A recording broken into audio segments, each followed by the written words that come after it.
یہ ہے کلیم نیوز۔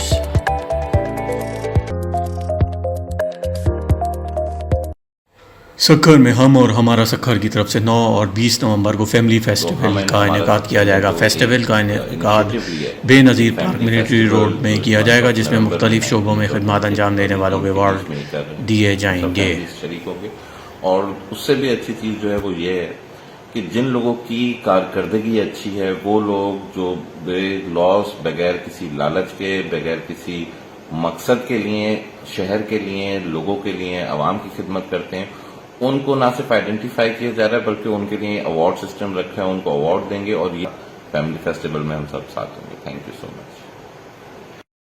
کے بعد جس طرح خیرپور سے نمائندہ آج کے کلیم دنوں میں مزمل اس حسین حکومت کے دوران مطابق مہنگائی پیپلز ہے، پارٹی کے رہنما منظور پہلے وسام کی ہم نے خیرپور میں کبھی میڈیا کے نہیں ساتھ بات چیت، انہوں نے وفاقی حکومت کی دیکھی بھی نہیں تھی، پالیسیوں سنی کو بھی نہیں شدید تھی۔ تنقید کا نشانہ جس بنایا۔ طرح سے غریب عوام کی کمر توڑنے کی کوشش کی جا رہی ہے ہر لحاظ سے، فیول آپ دیکھیں وہ بھی کہاں سے کہاں تک پہنچ گیا ہے، 145 تک ہے، پیٹرول ڈیزل 142۔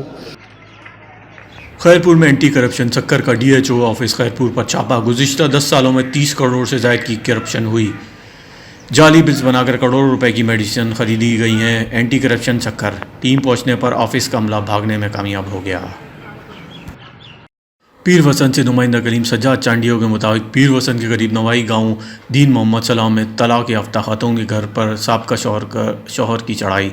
مبینہ طور پر عورت کو اغوا کر لیا اور گھر کو آگ لگا دی، جبکہ ملزم فرار ہو گیا۔